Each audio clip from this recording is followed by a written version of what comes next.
Oke, selamat pagi. Assalamualaikum warahmatullahi wabarakatuh. Perkenalkan, saya Muhammad Azriansyah dan saya merupakan FDA Kopi di Bertani Untuk Negeri batch 8. Pada kesempatan kali ini, saya akan menjelaskan ataupun memaparkan tentang apa itu manajemen waktu. Jadi sebelum masuk ke materi, saya ingin manajemen waktu, bicara soal manajemen waktu.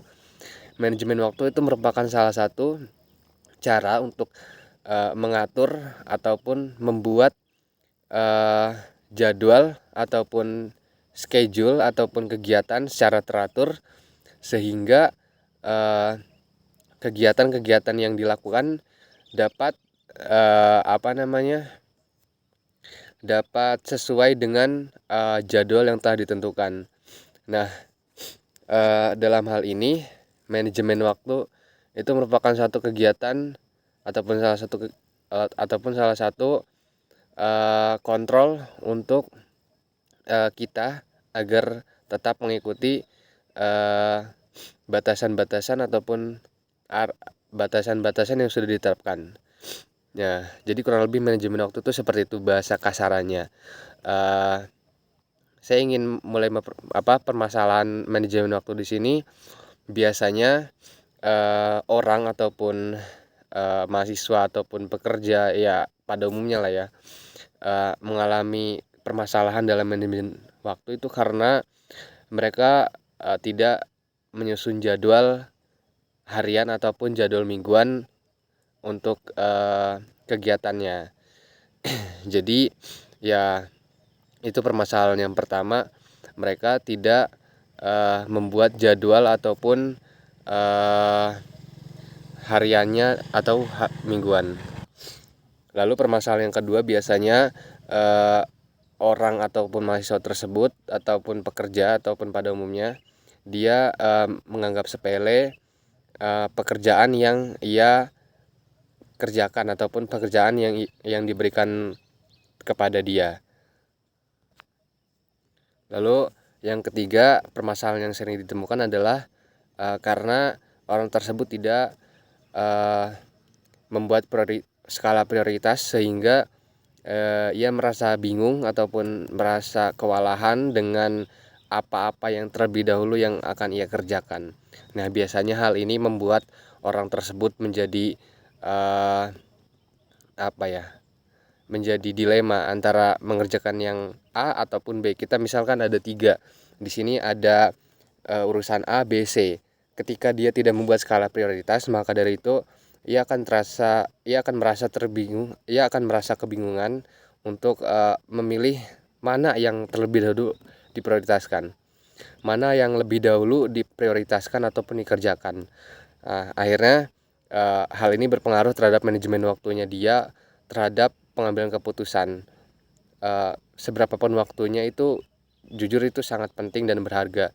Maka dari itu membuat skala prioritas untuk mengerjakan mana-mana dulu yang lebih penting itu saya rasa penting, dan ini berpengaruh terhadap manajemen waktu seseorang. Lalu yang keempat adalah tanggung jawab ataupun responsibility. Nah, hal ini ataupun tanggung jawab itu sangat-sangat berpengaruh terhadap manajemen waktu seseorang.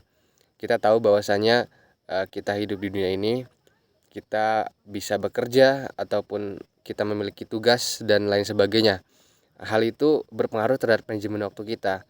Jika kita mempunyai disiplin tanggung jawab yang tinggi, besar kemungkinan manajemen waktu kita itu baik. Karena ketika kita bertanggung jawab atas pekerjaan yang diberikan terhadap kita dan kita mampu menyelesaikannya dengan baik, secara tidak langsung manajemen waktu kita pun baik. Karena ketika kita menyelesaikan tugas dari satu ke tugas yang lainnya itu membutuhkan perjuangan dan kesadaran diri yang penuh akan tanggung jawab yang kita emban. Hal itu berkaitan dengan manajemen waktu terhadap tugas yang akan kita jalani berikutnya. Jadi ini memang penting, tentang tanggung jawab itu saya rasa harus dikembangkan untuk manajemen waktu yang lebih baik lagi, karena ini kaitannya dengan responsibility ataupun tanggung jawab, itu memang sangat berpengaruh terhadap manajemen waktu seseorang. Oke, jika itu tadi merupakan permasalahan yang umum dijumpai, yakni sekarang kita masuk pada apa-apa saja yang tidak boleh dilakukan ataupun yang boleh dilakukan untuk memperbaiki manajemen waktu kita.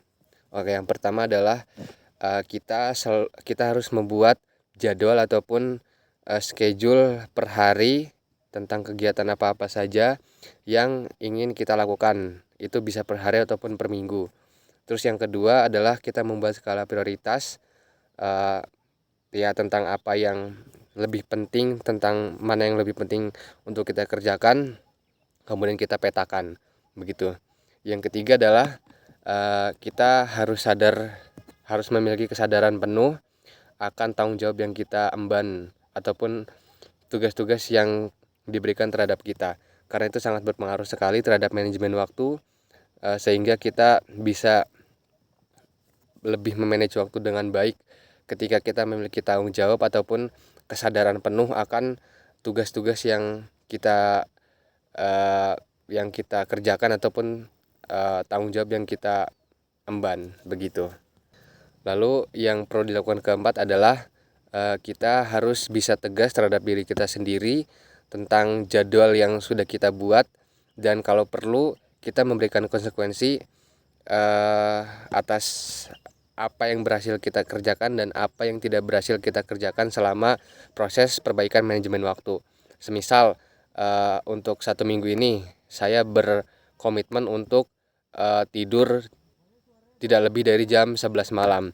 Nah, ketika saya tidur lebih dari jam 11 malam, maka saya akan menerima konsekuensi yang telah dibuat oleh diri saya sendiri. Misal pada pagi hari itu saya harus memberikan uang sebesar 50.000 terhadap pengemis. Nah, maka dari itu saya akan berusaha untuk mematuhi aturan yang sudah saya buat sendiri.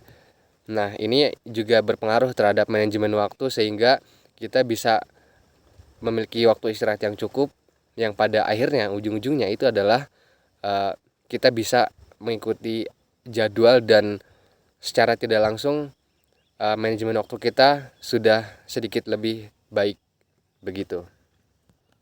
Oke, mungkin cukup sekian pemaparan tentang manajemen waktu dari saya.